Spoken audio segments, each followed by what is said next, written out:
We're pleased now to be joined by Parry Hashemi, recipient of the Pittsburgh Conference Achievement Award and the Royce Murray Award. Tell us a little bit about this new interdisciplinary and translational research program that you actually pioneered, and what's its main focus?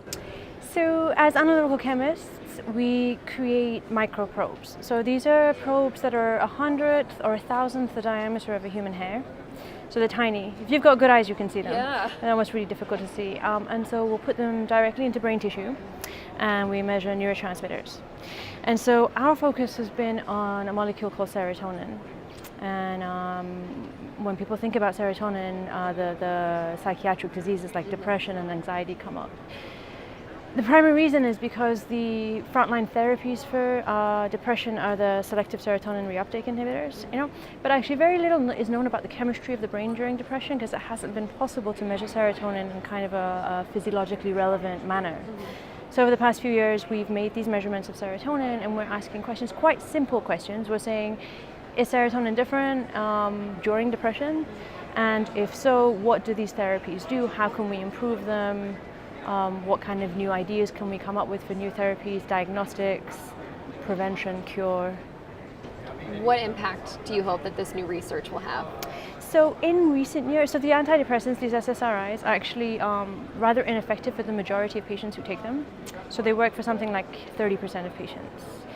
And this is a problem because depression affects a phenomenal amount of Americans. 1 in 5 Americans are prescribed these agents. Right?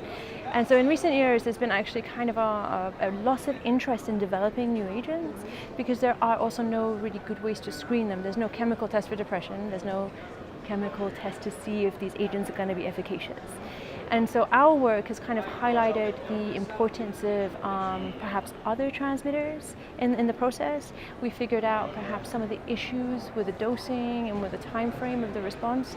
So I'm hoping within the next couple of years we can kind of reinvigorate the field and show the nuances in the treatment and get people more excited about developing drugs and screening them. Absolutely. Yeah.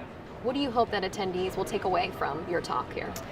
So one thing that my students appreciate, and especially when I'm doing undergraduate teaching, is that you do chemistry, you do analytical chemistry. Oftentimes it's difficult to see the impact of your work. You're working in a beaker, you're doing a reaction, and I think what we do is so translatable, and so everybody knows somebody that has depression or a psychiatric disease. And so it kind of shows how cool chemistry is, right? How impactful it can be, that you can do experiments in the lab, but that can, in a short amount of time, impact people's lives. And so I hope that people can take that away, that basic science research is so important and it can really have a huge impact. Well, congratulations on your award. We appreciate you stopping by, and Thank enjoy you. the rest of the week. Thank you so much.